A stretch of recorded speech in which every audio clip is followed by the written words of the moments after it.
Senhor, meus amados abençoados irmãos, dando leitura na sequência, a Epístola aos Hebreus, capítulo de número 2, capítulo de número 3 e capítulo de número 4 serão os nossos três capítulos na nossa leitura de hoje. Cristo, como Filho do Homem, é superior aos anjos e é o sumo sacerdote idôneo e compassivo. Portanto, convém nos atentar com mais diligência para as coisas que já temos ouvido, para que em tempo algum nos desviemos delas. Porque se a palavra falada pelos anjos permaneceu firme, e toda a transgressão e desobediência recebeu a justa retribuição, como escaparemos nós, se não atentarmos para uma tão grande salvação, a qual, começando a ser anunciada pelo Senhor, foi-nos depois confirmada pelos que a ouviram? Testificando também Deus com eles por sinais e milagres e várias maravilhas e dons do Espírito Santo, distribuindo-o por sua vontade? Porque não foi aos anjos que sujeitou o mundo futuro, de que falamos, mas em certo lugar testificou alguém dizendo: que é o homem, para que dele te lembres? Ou o filho do homem, para que o visites? Tu o fizeste um pouco menor do que os anjos, de glória e de honra o coroaste, e o constituísse sobre as obras de tuas mãos.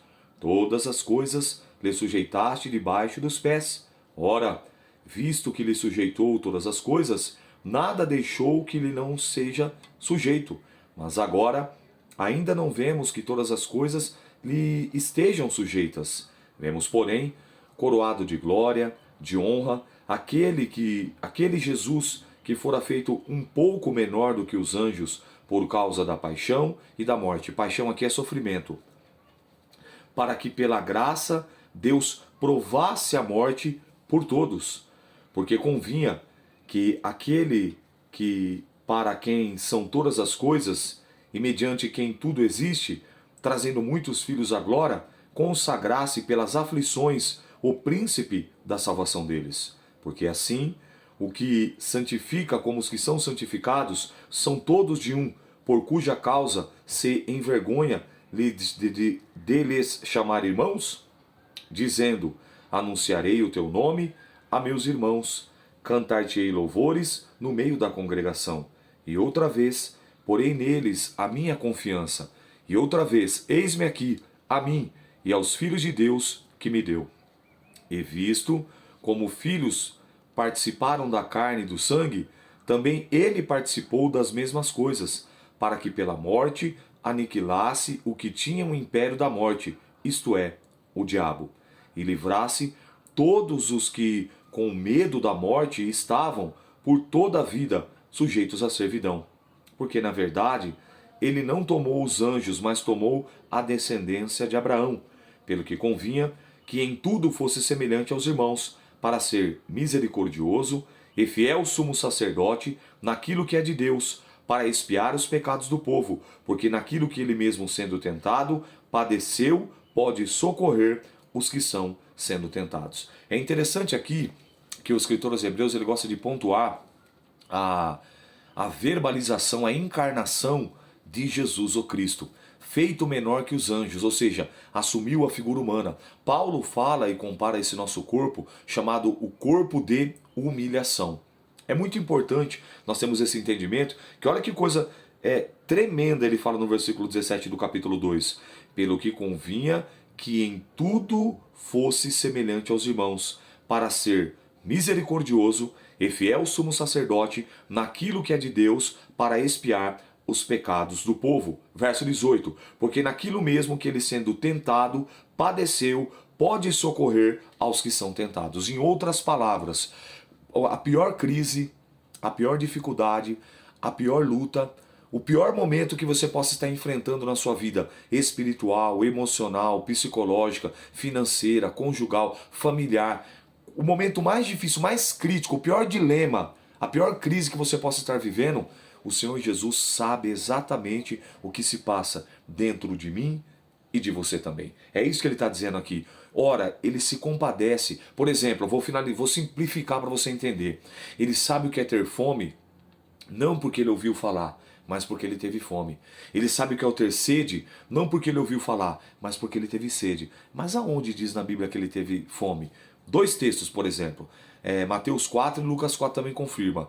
Acabando os dias de jejuar, ele teve fome. E foi na figueira, outro texto, ele procurou a fruto porque teve fome. Sede, João capítulo 4. E ele parou, se cansou, porque ele sabe o que é se cansar, porque ele se cansou. Sentado no caminho, ele pede para aquela mulher: tem água de beber? Para mim beber, tenho sede. Então, ele sabe exatamente o que é chorar, não porque ele ouviu falar sobre choro, porque ele esteve entre nós e chorou. Ele sabe a dor da traição, não porque ele ouviu falar que alguém foi traído ou foi traída, porque ele mesmo foi traído por um dos seus discípulos, não, por todo o povo.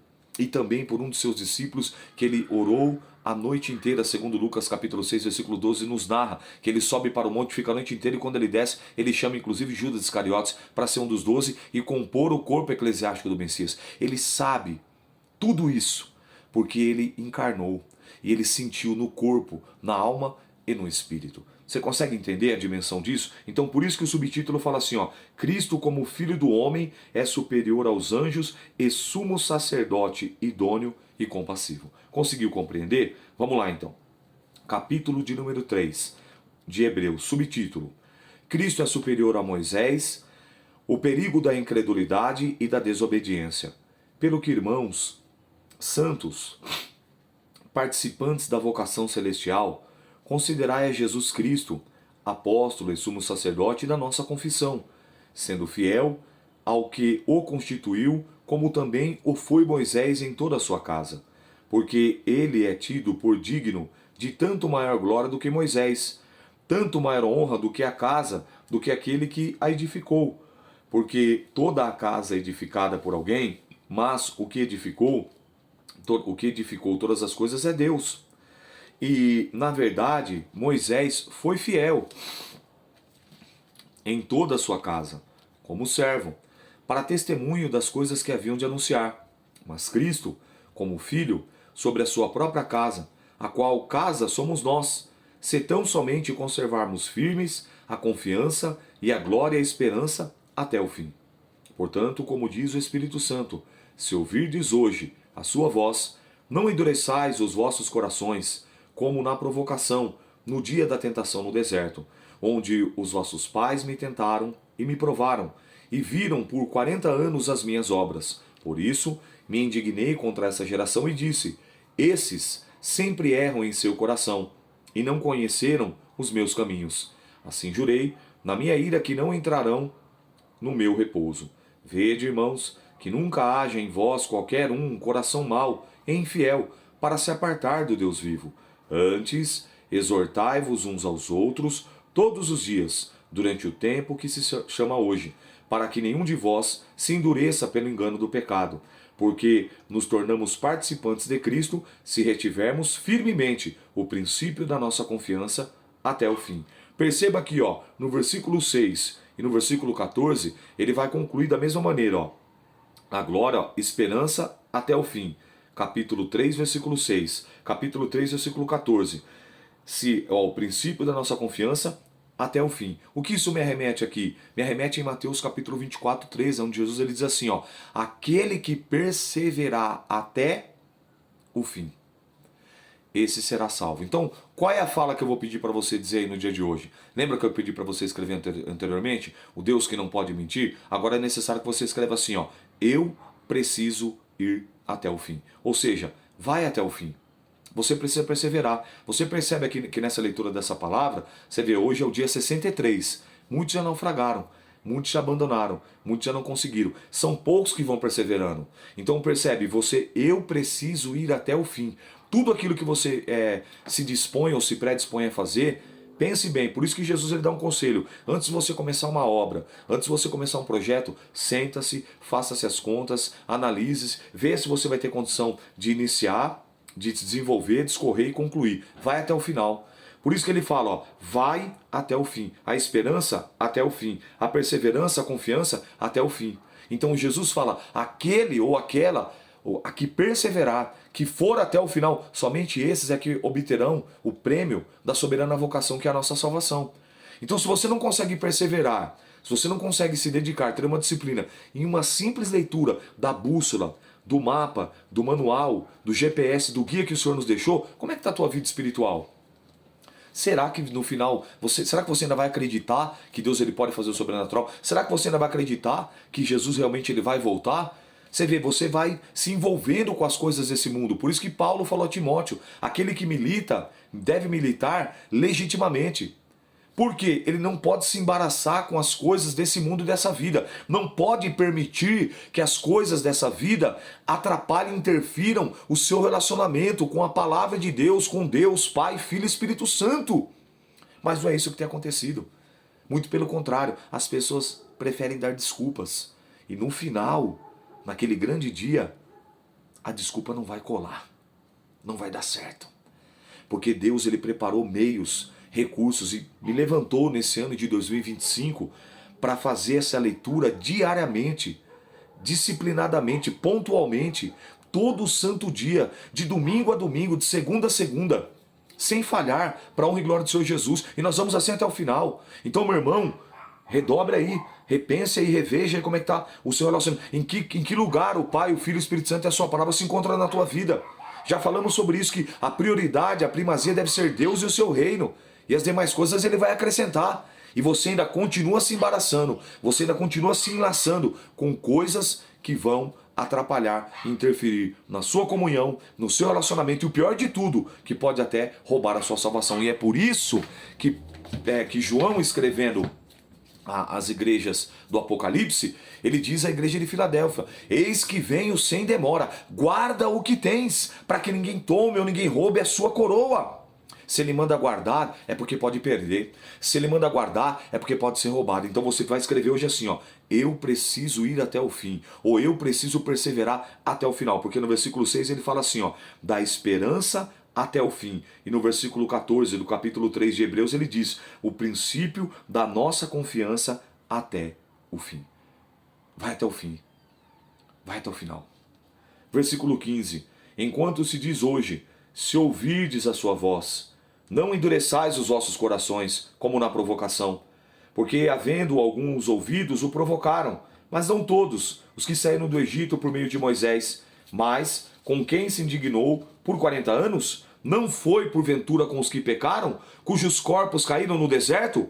E a quem jurou que não entrariam no seu repouso, senão os que foram desobedientes? E vemos que não puderam entrar por causa da sua incredulidade. Apenas Josué e Calebe entraram na terra prometida. Nem Moisés entrou. Só os de 20 anos para cima, que nasceram naquela caminhada no deserto. Os que saíram do Egito, todos, com exceção de Josué e Calebe, segundo o texto nos narra, porque nele, ou neles, houve um outro espírito. Nem Moisés entrou. Isso é muito forte. Você acha que se Deus não poupou Moisés, ele vai poupar a você e a mim, se nós não perseverarmos até o final? A resposta é não. Capítulo 4, para nós concluirmos a nossa leitura. Estamos, pois, que, porventura, deixada a promessa de entrar no seu repouso, parece que alguns de vós fica para trás. Porque também a nós foram pregadas as boas novas, como a eles. Mas a palavra da pregação nada lhes aproveitou, porquanto não estava misturada com a fé naqueles que a ouviram. Porque nós, os que temos crido, entramos no repouso, tal como disse: assim jurei, na minha ira, que não entrarão no meu repouso, embora as suas obras estivessem acabadas desde a fundação do mundo. Porque um certo lugar disse, do dia 7º, e repousou Deus de todas as suas obras no 7º dia. Outra vez, nesse lugar, não entrarão no meu repouso, visto, pois, que resta que alguns entrem nele, e que aqueles a quem primeiro foram pregadas as boas novas, não entraram por causa da desobediência. Determina outra vez um certo dia, hoje, dizendo por Davi, muito tempo depois, como está dito: hoje, se ouvirdes a sua voz, não endureçais os vossos corações. Porque se Josué lhe houvesse dado repouso, não falaria depois disso no outro dia. Portanto, resta ainda um repouso para o povo de Deus, porque aquele que entrou no seu repouso, ele próprio repousou de suas obras, como Deus das suas. Procuremos, pois, entrar naquele repouso, para que ninguém caia no mesmo exemplo de desobediência. Porque a palavra de Deus é viva e eficaz, mais penetrante do que espada alguma de dois gumes, e penetra até a divisão da alma e do espírito, e das juntas e medulas, e é apta para discernir os pensamentos e intenções do coração. E não há criatura alguma encoberta diante dele, antes todas as coisas estão nuas e patentes, estão nuas e descobertas aos olhos daquele com quem havemos de tratar. Ele está usando o exemplo do povo que pereceu por não crer e por desobedecer. Viram as pragas, comeram maná, comeram codornizes, água saiu da rocha, mas não chegou no principal. Sabe o que estava dizendo aqui? A Bíblia está falando para mim? Não adianta você viver uma vida, que é a nossa breve vida, desculpe, como fala Isaías e Paulo ratifica, que a nossa vida é como a flor da erva, seca-se a erva, se murcha-se a flor e foi-se embora a vida, ou como o Tiago fala que a nossa vida é como um vapor, alguns pela sua robustez, como diz Moisés no Salmo 90, chegam a 80, 90 anos. Não adianta você viver essa vida aqui, esplendidamente, vigorosamente, curtindo, aproveitando do bom e do melhor, e uma eternidade inteira sem Cristo, sem o Pai, sem o Filho, sem o Espírito Santo, sem os santos anjos e os salvos em Cristo. É isso que ele está dizendo. Vale a pena você obedecer, para que ninguém caia no mesmo exemplo da desobediência do povo lá do deserto, que viram tantos sinais, tantos prodígios, tantas maravilhas, mas ainda assim, por conta da incredulidade, pereceram, morreram, desceram a cova fria sepultura no deserto. Não caia nesse mesmo erro. E aí ele diz, porque a palavra de Deus, ó, ela é apta, ela é como uma espada de dois gumes, corta para lá e corta para cá, do maior ao menor, do menor ao maior. Ela penetra até onde? Até a divisão da alma, juntas, espíritos e medulas. Então o que ela penetra? Mais uma vez comprovando que nós somos tricotômicos. Corpo, alma e espírito. Aqui no versículo 12, ó, porque a palavra de Deus é viva e eficaz, mais penetrante do que espada alguma de dois gumes, ó, e penetra até a divisão da alma e espírito, para aqueles que são dicotômicos. Tudo bem, mas e agora? Ó, juntas e medulas, o corpo. O nosso corpo é uma soma. Soma do quê? De juntas, medulas, órgãos, membros, células, glândulas, nervos, terminações nervosas, neurônios e por aí vai. Então nós somos tricotômicos. Olha onde a palavra penetra, até a divisão da alma e do espírito. E ela sabe discernir a intenção do pensamento e do coração do homem e da mulher. Versículo 13. E não há criatura alguma encoberta diante dele. Ele é a palavra. Jesus é o verbo. E antes todas as coisas estão nuas e descobertas, nuas e patentes aos olhos com quem vamos de tratar. Então perceba, meu irmão, que isso é muito sério. Perceba, minha irmã, que isso aqui é algo profundo. E para nós encerrarmos a leitura de hoje, Cristo é superior ao sumo sacerdote. Presta atenção nisso, ó. Do 14 ao 16 para a gente concluir a leitura de hoje, ó. Cristo é superior ao sumo sacerdote do antigo pacto, ou do antigo conceito, ou da antiga aliança, ou do Antigo Testamento. Visto que temos um grande sumo sacerdote. Quem é ele? Jesus, Filho de Deus, que penetrou nos céus. Retenhamos firmemente a nossa confissão. Porque não temos um sumo sacerdote que não possa compadecer-se das nossas fraquezas. Lembra que eu falei anteriormente? Vou confirmar agora. Ó. Porque que como nós, em tudo, em todas as áreas, foi tentado, mas sem pecado. Verso 16. Cheguemos, pois, com confiança ao trono da graça, para que possamos alcançar misericórdia e achar graça, a fim de sermos ajudados em tempo oportuno. Então Deus, Ele sabe exatamente a minha fraqueza e a sua fraqueza. Deus, Ele sabe exatamente as minhas limitações e as suas limitações. Então o que nós temos que fazer? Chegar diante deles com confiança, com inteireza de fé e apresentar diante dele as nossas falhas, as nossas fraquezas, as nossas imperfeições. E certamente Ele vai se compadecer de nós, Ele vai nos ajudar, Ele vai nos fortalecer, Ele vai nos orientar, Ele vai nos direcionar, Ele vai nos capacitarmos para caminharmos em retidão e obediência, para que o objetivo seja alcançado maior, de perseverarmos até o final e alcançarmos aquele grande dia, a coroa que nos está proposta, como o apóstolo Paulo falou a Timóteo, e não somente ele, mas todos que amarem a sua vida. Essa foi a leitura de hoje, que o Espírito Santo de Deus possa e deva falar infinitamente melhor na tábua do teu coração. Eu sou o pastor Rômulo, um bereano de verdade, e que Deus te abençoe. Até amanhã, querendo Deus.